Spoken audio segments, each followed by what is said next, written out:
saiu o Ben Pontes, saiu 2 semanas atrás, saiu o Faustino, tá? O que você tem a dizer sobre isso? Né? Tem a dizer sobre o Ben Pontes, não tenho nada a dizer. Eu nem tava acompanhando, né, ele quis agora, de acordo com o que ele falou, ele virou um cara, ele despertou, ele amadureceu e foi trabalhar com o Pavanato. Então eu deixo ele ser feliz lá na vida dele, não vou ficar falando sobre esse tema, tá? Agora, muita gente tá ali querendo brigar com ele. Umas coisas. Essas coisas a gente percebeu, de 2 em 2 anos a gente vai ter traições que vão acontecer conosco, especialmente com o Partido Missão, não tanto com o MBL, porque às vésperas da eleição tem a famosa janela. E aí nesse período de março para abril, tem uma janela e um monte de gente vai ficar tomando decisões de última hora na janela. Eventualmente vocês vão ver o Moro tomando esse tipo de decisão, tá? Porque o Ratinho tá trabalhando lá em Brasília pro Moro não ir pro PL. Acho que o Moro vai ficar no PL, mas o Ratinho tá trabalhando. Eu vou ainda comentar sobre Ratinho. Agora, no nosso caso, tá? Veja, as decisões erradas nossas foram tomadas em 2023, tá? E eu vou começar falando sobre isso. Veja, amigos, antigamente a gente falava, a gente teve muito traidor porque não tinha a Academia MBL. E a Academia MBL foi uma dádiva. Melhoramos a qualidade da militância, a qualidade do nosso conteúdo. Aí, termina 2022, vai pro começo de 2023 e a gente falou, pô, agora vamos, né, trabalhar com essas novas lideranças. E a gente colocou na praça um monte de liderança nova. Klaus, Matheus Batista, Costenaro, Bétega, Faustino, Sandro, um monte de gente. O Ben Pontes estava nessa linha. Tá? Um monte de gente. E a gente falou, pô, olha, essas pessoas elas estão vindo com um discurso à direita.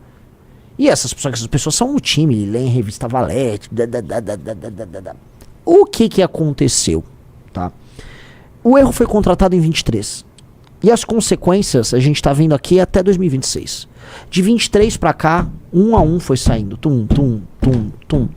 Todos se tornaram bolsonaristas. Ou vão se tornar bolsonaristas, é meio que inevitável. Porque, e não é nem bolsonaristas, eles vão se juntar aos novinhos do Valdemar, porque os novinhos do Valdemar estão virando um bloco dentro do bolsonarismo, que é o bloco que puxa o saco do Nicolas. Então, são caras que vão puxar o saco do Nicolas e eles vão ficar rodando ali, tá? O erro, então, foi um erro contratado em 23, e a gente trabalhou, tentou evitar e tal, mas, cara, um a um foi caindo. O que a gente teve, o primeiro a cair foi o Bétega, aí vem Klaus, aí foi Costenaro, aí Sandro, aí Faustino, agora o Ben. Tá? Eu quero colocar aqui um ponto, tá? Eu não acho que haverá mais. Quando eu falar pra vocês em lives, a lista, vai ter mais traições. Já tava avisando pra vocês, vamos ter mais traições. Eu não tem mais nada, né? Das últimas pessoas, tá? Agora eu vou falar nomes, que tem muitos bolsonaristas nas próprias redes sociais e que fazem posts que geram essa bolsodependência. Cara, é a Amanda, que não acho que vai ter nada. É o Jota, que nem candidato quer ser. Vamos botar o Guto. É isso? São os 3 últimos, Riso? Que tem... Só que assim, o Guto... Essas 3 pessoas são nossos irmãos. Eu não acho de maneira alguma que vocês vão ver problema nisso. Agora, são pessoas que naquela mesma época, 23, faziam conteúdos que ressoavam no bolsonarista. Entendeu? Que ressoavam no bolsonarista. Então, tá ali, mas não acho que vocês sequer tenham o quê? Só tô jogando assim. Quem é que tem ainda esse tipo de seguidor, tá? Então, é isso. Tem, e eu acho que não veremos mais problema algum, tá? Isto posto, e agora que fez a limpa, saíram todos. Eu não acho que tem ao redor do Brasil, até me levantem nomes aí, né, de gente que tem basicamente um farmador profissional de bolsominion. Se acharem, Renan, tem um farmador aqui e tal, me apresente. Eu acho que acabou, tá? Acho que acabou. Vamos falar aqui os erros. E aqui eu vou construir com vocês. O que em comum todos esses caras, do Holiday, pode passar pelo Pavanato, pode passar pelo Ulisses, pode passar pelo Sandro, Bétega, Faustino, Costenaro, blá, blá, blá, todos esses caras. Homens, mais ou menos jovens, cujo único ativo na vida deles era a própria rede social. Essas pessoas não tinham nada a perder. Elas entraram no MBL, quando era um grupo, era uma rede de apoio pessoal que, né, acompanhava as coisas que eles supostamente acreditavam, faziam parte daquela rede de apoio, e depois começavam a criar as redes sociais. Aí as pessoas trabalhavam para eles, os militantes todos trabalhavam para eles. ajudavam, porque era o nome da causa, todo mundo ajudava, recebia em casa, editava vídeo. Aí, essa pessoa começa a construir um patrimônio pessoal. O patrimônio pessoal é a rede social dela. Porque na cabeça dela, a rede social dela permite que ela concorra a cargos, seja famosa. Aí ela constrói. A partir de certo ponto, como são pessoas ansiosas, e eu posso citar aí 90% desses nomes que eu citei, tomam medicação severa para ansiedade e depressão, ansiedade e/ou depressão, são muito ansiosos.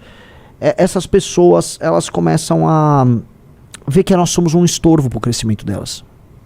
Que não adianta nada eu ficar por aqui, porque eles estão atrapalhando as minhas redes sociais, a minha carreira. E aí, eles começam a tratar, eles não acham que é traição, nenhum deles acha que é traição. No fundo, eles acham que a gente é um estorvo pro crescimento deles. Cada um inventa um motivo diferente, mas a real eles acham que nós somos um estorvo pro crescimento deles. E aí, eles começam a desgastar a relação conosco antes, e depois eles viram bolsonaristas, onde eles acham que a rede social deles vai fluir. E vai fluir. E aí a vida deles vai acontecer. Por quê? A vida do Pavanato deu certo. Quem mais? Vamos falar as MBLs que ganharam eleições por aí. Pavanato, Quem é? Eu não tô vendo realmente tantos, né? Que Bolsonaros eram hard, assim? É que tem uns da primeira geração de Felipe Barros. A Carol Heitor é MBL. Mas não conta mais, né? Não contam. O Holiday tá grande, né? Grande. Mas ele não disputou eleição depois. Então eles veem um exemplo do Pavanato e eles falam, pô, é por ali. Tá? Então, é isso. Esses caras, eles, no fim, como o único ativo que eles têm é a rede social própria, eles vão usar a gente como se fosse um estágio 1 de um foguete. Que te joga, sei lá, você sai da atmosfera e aí ele elimina aquele lá, e aí ele vai pro espaço sem sem os estágios anteriores do foguete. Pois bem, isso não mais vai ser permitido. Então, a gente já identificou isso. A gente já sabe que esse aqui é o caminho. A gente teve pessoas que tiveram comportamentos em redes sociais recentes muito ruins. Muito ruins. Já citei pessoas que não tem nada a ver com essa lista. Chegaram pessoas. E a gente é muito receptivo, a gente quer crescer, então a gente acaba sendo meio bobo. Eu acabo sendo bobo. Pois bem, tanto o MBL, na nova Academia MBL que vai sair, quanto o Partido Missão, a gente vai ter regras muito claras sobre gestão de redes sociais. Tá? E eu acho que a gente precisa estudar realmente pelo MBL a seguinte coisa. Porque é uma questão de respeito ao militante. E eu quero perguntar pra vocês. Tá? Respeito ao militante. É muito absurdo, porque assim, a maior parte desses caras a gente investiu tempo, dinheiro, fama, redes sociais. Tá? No fim do dia também é o trabalho do militante que divulga, que corre, que edita, que tá. Essas pessoas usam esse militante e estão cagando pro militante. Tá? Cagando, eles não ligam nem um pouco pro militante. E eu acho que a gente precisa ter, como a única coisa que interessa para essas pessoas são as redes sociais delas, eu acho que para ser um porta-voz nosso, a gente vai precisar ser dono das redes sociais da pessoa. Em bom português. E eu acho que tem que estar uma série de vídeos muito ruins que são feitos, tipo assim, o vídeo, você é um esquerdista, hahaha. Você não tá esclarecendo pra pessoa, você concorda, Riso? Sim. Você não tá esclarecendo pro mundo que a esquerda é ruim. O eleitor de direita já sabe que a esquerda é ruim. Você ficar na rua mostrando que a esquerda é ruim é apenas redundância que te inclui num eleitor idiota do bolsonarismo. Eu acho que isso precisa ser proibido. Eu estou falando isso pra vocês ao vivo. Antes de eu até falar com a galera, eu tava conversando hoje com o Riso, com o Pedro e com mais algumas pessoas aqui no escritório, que talvez seja a hora de acabar com isso. O candidato nosso que fica lá denunciando a hipocrisia da esquerda, ele não serve pra nada.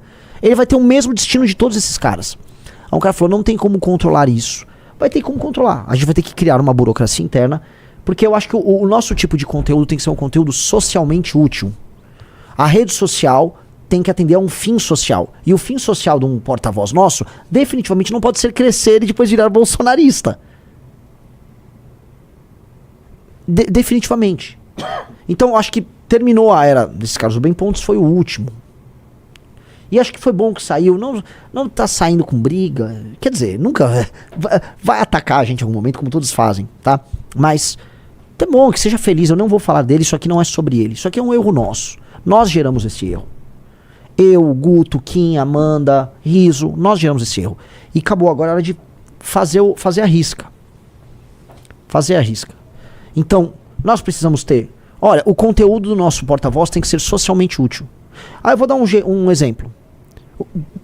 Não acho que sirva pra todo mundo, porque logicamente eu sou um pré-candidato à presidência da República. Dito isso, o meu conteúdo, eu sou hoje um cara que tá crescendo, eu cresço todo dia 5 mil seguidores. E eu não estou denunciando hipocrisia de nada. Eu tô falando de problemas no Maranhão, problemas no Piauí, eu tô falando de reforma disso, de proposta daquilo. Aí eu faço um ataque na esquerda, faço um ataque na direita, mas abre meu Instagram. Vocês vão ver aqui que a quantidade de conteúdos bobocas ideológicos não dá 10% do meu... Talvez dê no máximo 10%. Vamos lá, ó. Vamos lá. Um ataque ao candidato à direita Flávio. 2, um elogio ao modelo do Bukele. 3, uma notícia, Ratinho não é mais candidato, é sobre corrupção. Eita, o outro vídeo caiu? É o... Ah, por que eles silenciaram esse vídeo? Ah, que tem... Tá. Aí é fogo, né? Mas tudo bem. 4, uma entrevista na rua. Isso pode ser enquadrado como uma lacrada à direita? Seria o único vídeo que poderia ser enquadrado nisso. Vamos lá. 25%. Nova camisa do Brasil. Tem um pouquinho de lacrada, mas não é muito, porque eu tô falando de proposta também. 6, agenda de corrupção. 7, Banco Master batendo no cara da direita. Agenda de corrupção. Não confie em mim, a coisa mais antipopulista de todas.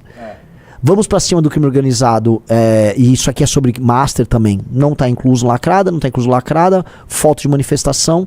Delata Vorcaro não tá incluso em lacrada.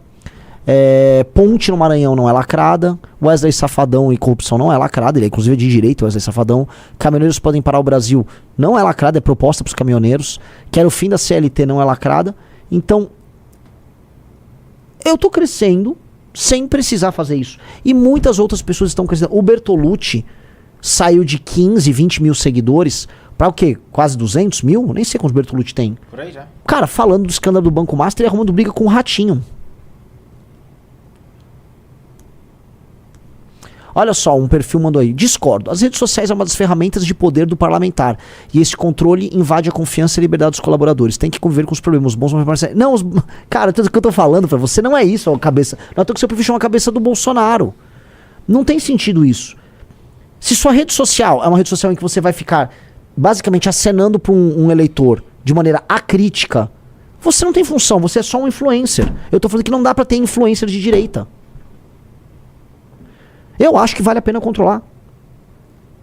Eu acho que se você entrar agora lá na turma do PT, se eles ficarem acenando pro cara do PSOL o tempo todo, vai dar merda no PT. Se você for um cara do Partido Republicano, se você ficar acenando o tempo todo pro Democrata, vai dar merda.